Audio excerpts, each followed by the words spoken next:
और दोस्तों एक बार फिर से आप लोगों का स्वागत करते हैं नेक्स्ट बार इस यूट्यूब चैनल में। जैसा कि आप लोगों को मालूम होगा कि इस समय वैकेंसियों की भरमार चल रही है, चाहे प्राइवेट सेक्टर में गवर्नमेंट सेक्टर में। तो आप लोगों को हमारा फ़र्क बनता है कि आप लोगों को प्राइवेट सेक्टर हो या आप लोगों को जिस तरफ भी इंटरेस्ट है उस तरफ हम आपको जॉब वैकेंसी की जानकारी बताएं। जो आपका चाहे मिनिमम क्वालिफिकेशन रखते हो 10वीं 12वीं हो या आपने ITI डिप्लोमा BE BTech जो भी आपने कर लिया है, अगर आप लोग अभी तक कोई भी जॉब नहीं पकड़ पाए हो तो आप लोगों के लिए बहुत ही हेल्पफुल ये वीडियो हो सकता है।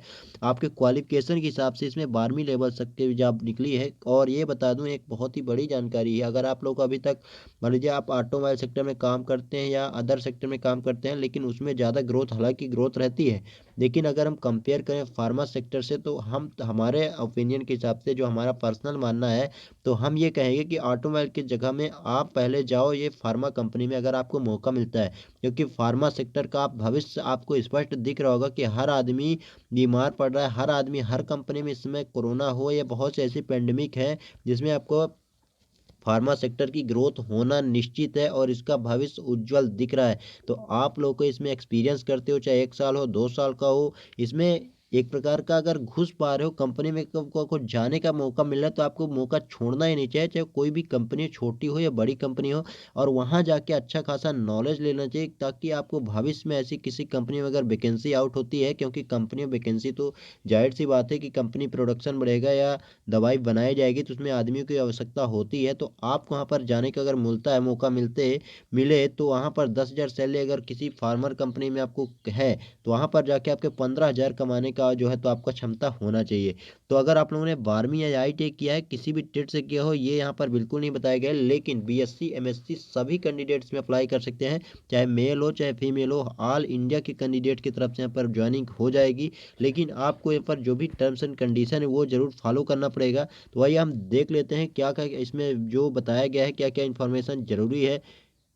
का नेम जो रहने वाला है तो IPCA लेबोरेटरीज लिमिटेड, इसका मतलब यह है कि ये IPCA कंपनी है और यहाँ पर जो है तो दवा मैन्युफैक्चरिंग होता है। बहुत से ऐसे प्लांट रहते हैं जिसमें दवाई का है और भी बहुत से जो फार्मा सेक्टर के काम होते हैं यहाँ पर किए जाएंगे। बाकी यहाँ पर बता दूं कि सिक्किम प्लांट के लिए अभी ओपनिंग जो हुई है वो सिक्किम प्लांट में आपको जॉब करना पड़ेगा। IPCA हाई ब्रांड इक्विटी जो equity in the domestic and international plant. आपको बता दूं कि इंटरनेशनल भी इनका बिजनेस है और डोमेस्टिक में तो है ही। Our manufacturing facilities from the world's most vigilant regulatory bodies, यानी इनका जो फैसिलिटी है तो वर्ल्ड की लार्जेस्ट फैसिलिटी में है और रेगुलेटरी बॉडी के रूप में, यानी हर कैंडिडेट को यहाँ पर बेनिफिट्स मिल जाएगा इस कंपनी में। और इसमें आपको सीधे वॉक इन इंटरव्यू किया जाएगा कंपनी रोल में। और बता दूं कि कौन कौन से जो डिपार्टमेंट है या जो आपकी पोस्ट रहने वाली है, तो ऑफिसर है, ट्रेनी है, टेक्नीशियन और सुपरवाइजर टेबलेट OSD। अब ये OSD वगैरह आपको थोड़ा समझ में नहीं आ रहा होगा, लेकिन जितने भी हमारे भाई बहन ऐसे जो फार्मा सेक्टर से जुड़े हैं वो भली भांति इस चीज़ों से परिचित होंगे, उनको भली भांति सब चीज़ें मालूम होगा। तो आप लोग फार्मा सेक्टर में एक बार ज्वाइन करके देख सकते हो, आपको बहुत ही ज़्यादा बेनिफिट्स मिल जाएगा किसी भी कंपनी में अगर आप जुड़ने का मौका मिलता है। और पोस्ट भी यहाँ पर अच्छी खासी पोस्ट निकलेगी, ऑफिसर की पोस्ट है, सुपरवाइजर की पोस्ट है, ट्रेनी के तौर पर आपको। और इसमें कंपनी रोल में वैकेंसी निकली। अच्छी बात तो ये है आपको ना तो ठेकेदारी से कुछ मतलब है ना कॉन्ट्रैक्टर से कोई दिक्कत, तो उसमें पैसे वगैरह का चार्ज यहाँ पर 0 रुपये रहने वाला है। ऑल इंडिया के कैंडिडेट्स में भाग ले सकते हैं। और बाकी यहाँ पर कंपनी के जितना भी लोग के बता दूं यहाँ पर जो अगर आप लोगों ने क्वालिफिकेशन की बात की तो 12वीं बेस से यहाँ पर रिक्वायरमेंट की जा रही है। 12वीं हो या ITI हो तो भी इसमें भाग ले सकते हो। बाकी यहाँ पर B.Pharm है, BSc MSc और M.Pharm, ये सभी भाई और बहन जितने भी है, अगर आप लोगों ने क्वालिफिकेशन 12वीं से किया है, मिनिमम क्वालिफिकेशन 12वीं कहा गया है। बाकी अगर आपने ITI किसी भी ट्रेड से किए हो, ऑल इंडिया लेवल के हो, NCVT SCBT कितना भी परसेंटेज है इसमें बिल्कुल नहीं बताया गया है, आप लोग इसमें भाग ले सकते हो। एक्सपीरियंस की अगर बात करें तो यहाँ पर एक्सपीरियंस कम से कम 1 से लेकर 7 साल का एक्सपीरियंस होना चाहिए। और कौन से डिपार्टमेंट में होना चाहिए वो भी समझ लो। मिनिमम एक्सपीरियंस जो है तो ग्रेन्युलेशन में होना चाहिए और कंप्रेशन या कोटिंग या पैकिंग, अगर इन डिपार्टमेंट में आपका एक्सपीरियंस है। और कौन सी कंपनी का एक्सपीरियंस होना चाहिए, तो मान लीजिए पैकिंग की अगर बात करें तो यहाँ पर फार्मा सेक्टर की ही कंपनी के वैल्यू किया जाएगा। अगर आप लोग किसी दूसरे कंपनी में मतलब एक्सपीरियंस किए हो तो ये हो सकता है, ये क्योंकि इस पर कंफर्म ये नहीं हो पा रहा है, लेकिन अगर फार्मा कंपनी है तो एक्सपीरियंस अगर चाहिए तो फार्मा सेक्टर का ही चाहिए, तभी इसमें अप्लाई कर सकते हो। तो मान लीजिए अगर आपने किसी भी कंपनी में अभी काम किया है, 1 साल मिनिमम काम अगर है आपके पास एक्सपीरियंस, तो ये मौका आपको नहीं छोड़ना है। जॉब लोकेशन सिक्किम में रहने वाला है, सिक्किम प्लांट के लिए वैकेंसी आउट हुई है। पोस्ट की बात करें तो सुपरवाइजर्स और टेक्नीशियन ये बहुत ही मल्टीपल पोस्ट यहाँ पर आउट हुई है। नोट की बात करें यहाँ पर जो इंपॉर्टेंट इंस्ट्रक्शन है आपको ध्यान रखना पड़ेगा। एक्सपीरियंस यहाँ पर जो बताया गया है कि मशीन ऑपरेशन में और ग्रेनुलेशन या कैडमैक है या एफवीडी मल्टी मिल शिफ्टर, ये जो बता दूं कि आप लोग की ये चीज़ थोड़ा समझ में कम आ रहा होगा, लेकिन जो फार्मा सेक्टर से रिलेटेड ये वर्ड है वही ये पर यूज किया गया है, तो आपको इनमें एक्सपीरियंस जरूरी है।